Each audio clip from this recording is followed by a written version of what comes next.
Hola, esto es Cuéntame Tecnología, un podcast en el que hablamos de tecnología de forma amena y sencilla. Yo soy Javier Hernández y vamos con lo que te quiero contar hoy. Hoy es lunes 20 de octubre de 2025 y comenzamos la semana hablando de autónomos, de facturación electrónica y de su implementación a corto plazo. Hoy será un podcast mitad jurídico, mitad tecnológico, que quizás se alargue un poco más de los 5 o 6 minutos habituales, pero bueno, yo creo que merece la pena. Para ello tenemos que hablar de dos leyes que de manera combinada van a obligar a realizar este cambio en la forma de facturar, como decía, los empresarios y autónomos en España. Por un lado, la ley Crea y Crece, aprobada en septiembre de 2022, cuyo nombre técnico es Ley 18/2022 de 28 de septiembre de creación y crecimiento de empresas. Y por otro, la Ley 11/2021 antifraude y el reglamento que la desarrolla, regulado por el Real Decreto 1007/2003. Pero antes de seguir, un breve apunte jurídico. Y es que en España y en otros ordenamientos jurídicos existe la doble figura de la ley y el reglamento, que aunque ambas se ocupan de la misma materia, lo hacen a distinto nivel. Me explico. La ley es creada por el Poder Legislativo, que son las Cortes Generales en España, y establece las bases generales de una materia. Y el reglamento se desarrolla a partir de la ley por parte del Poder Ejecutivo, que es el Gobierno. Ambas se complementan entre sí a través de dos principios: el de jerarquía normativa, que asegura que el reglamento que se encuentra más abajo en el escalafón jurídico nunca contradiga a la ley, y el principio de colaboración y eficacia, que permite que el reglamento se conciba de una manera más ágil y por ello más flexible, permitiendo profundizar en todas aquellas cuestiones técnicas que son más detalladas y que, si tuviera que hacerlo el Poder Legislativo, se eternizaría en esa labor hasta hacerla ineficaz y en no pocas ocasiones obsoleta incluso antes de nacer. Dicho de una manera sencilla, la ley establece los trazos gruesos de la nueva normativa y el reglamento desarrolla con mayor precisión todos los aspectos que la ley pretende regular. Como digo, estas dos leyes de manera combinada van a hacer posible que, por una parte, la ley Crea y Crece agilice el proceso de creación de empresas, mejore la normativa para estimular su crecimiento, facilite el acceso a la financiación de empresas y combata la morosidad comercial. Por la otra, la ley antifraude y el reglamento que la desarrolla define las bases de la facturación electrónica y regula el software antifraude, que más adelante veremos que se trata de el software Verifactu. Esto es lo que nos cuenta el gobierno, aunque a nadie se le escapa que el objetivo fundamental o uno de los objetivos prioritarios de estas leyes es controlar aún más, si cabe, a los pequeños y medianos empresarios y a los autónomos, de manera que no se escape ni una factura del escrutinio y fiscalización de Hacienda.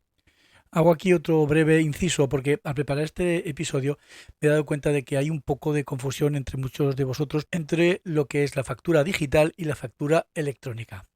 Vamos a ver, la factura digital es la que se genera bien desde un programa de facturación normal o a partir de un archivo de Word o de Excel, por ejemplo, y en ese tipo de factura se reseñan todos los datos que exige la ley: número de factura, fecha, datos del expedidor como nombre, razón social, NIF, CIF, según el caso, detalle de los productos o servicios facturados, importes, impuestos aplicados, totales de la factura, etcétera. Que a la hora de imprimirla podemos hacerlo bien en papel o podemos generar un archivo PDF para mandar telemáticamente a quien queramos, incluida por supuesto la agencia tributaria. De ahí su apelativo de digital. Pero su contenido es texto plano, es decir, un formato que un humano puede leer e interpretar, pero un sistema electrónico no. Y esto es lo realmente importante: no presenta un formato estructurado.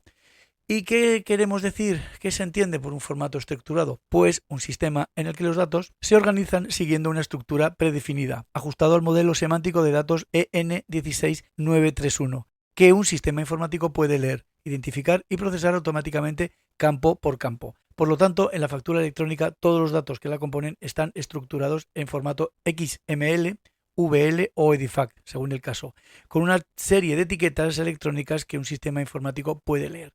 De manera que la mayor diferencia entre la factura digital y la factura electrónica reside en que la primera solo es legible por los humanos y la segunda, aparte de que genere un archivo legible para humanos, también es legible por sistemas informáticos fiscales. En este podcast hoy hablamos de la factura electrónica, la segunda, ya que se entiende que el término factura digital está superado. Bien, como digo, uno de los puntos más importantes de la ley Crea y Crece es que establece la obligatoriedad de emitir facturas electrónicas en todas las operaciones entre empresarios y particulares en España. Recordemos, facturas estructuradas, capaces de ser interpretadas por los sistemas de Hacienda Y aquí es donde interviene el reglamento antifraude. Acordaros que antes hablaba de que había dos leyes, la ley Crea y Crece y la ley y reglamento antifraude. Bueno, pues como digo, aquí es donde interviene el reglamento antifraude, a través del cual se ha creado Verifactu, que es un sistema desarrollado por la agencia tributaria para hacer posible que las facturas electrónicas emitidas les lleguen prácticamente de manera indubitada e inmediata. Bueno, hasta aquí espero que haya quedado claro el objetivo que se persigue y las leyes que intervienen. Vamos a hablar ahora de operativa y plazos. La operativa. ¿Cómo se hace todo esto, no? Por un lado, como ya he dicho, la ley Crea y Crece obliga a facturar de manera electrónica. ¿Y cómo hace esto un empresario o un autónomo? Bueno, pues en primer lugar debe instalar un software homologado por la agencia tributaria. Puede ser Kipu, Billing, Holder, Sage, etcétera. Bueno, hay muchos. Y que cumpla con las exigencias de la ley. En él, una vez que lo inicie, digamos, registrará todos los datos fiscales como el emisor, el nombre, el domicilio, el NIF, el tipo de IVA, etcétera, etcétera, todo lo que hemos hablado antes.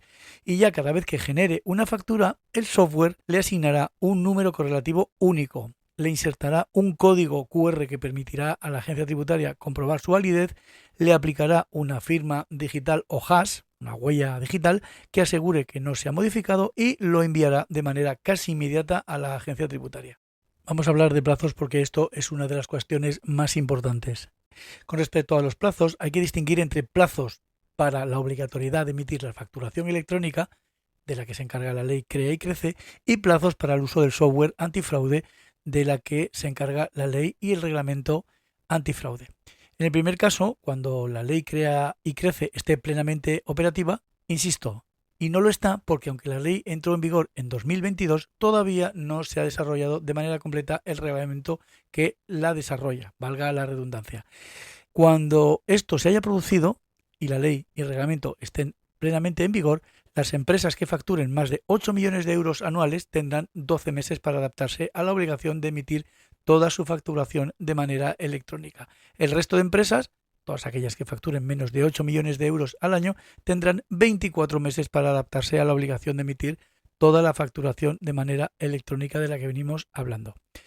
En el caso de la ley antifraude, los empresarios y autónomos tendrán los siguientes plazos para el uso del software antifraude. El 1 de enero del 2026, aquellas empresas que facturen más de 8 millones anuales, teniendo el resto de empresas y autónomos que no facturen más de 8 millones de euros anuales, la obligatoriedad de implementar este software que lleva incorporado el sistema Verifactu a partir del 1 de julio de 2026. Bueno, si en cada episodio del podcast me gusta terminar con un pequeño resumen de lo que he hablado, aquí yo creo que es más necesario que nunca y ya me vais a perdonar porque, bueno, yo por mis estudios de Derecho tengo cierta tendencia a recalcar en algunas cuestiones como por ejemplo son las fechas, los números correlativos, los años de las leyes y tal, pero considero que para hacer una buena divulgación ha de hacerse así y además como en este caso concurren varias leyes, varias fechas de entrada en vigor, etcétera, etcétera, pues bueno, vamos a hacer un pequeño resumen para que os quede claro un poquito todo lo que hemos venido hablando. Está claro que el gobierno lleva tiempo preparando una vuelta más de tuerca al control de los empresarios y autónomos a través de las leyes Crea y Crece y de la ley antifraude. La primera establece que en cuanto el reglamento que la desarrolla esté plenamente en vigor, será obligatoria la emisión de facturas en formato electrónico, es decir, en un formato estructurado capaz de ser leído e interpretado por sistemas informáticos.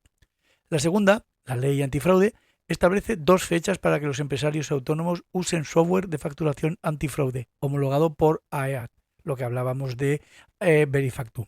El 1 de enero de 2026 tendrán que haberlo incorporado aquellas empresas que facturen más de 8 millones anuales y el 1 de julio de 2026 habrán tenido que incorporar este software de verificación que incluya Verifactu las empresas que facturen menos de 8 millones anuales. Concretamente, para aquellos autónomos que me seguís y me habéis pedido que os aclare el tema, probablemente a partir de 2026 o como mucho 2027, más la primera fecha que la segunda, vais a tener que empezar a emitir toda vuestra facturación en formato electrónico.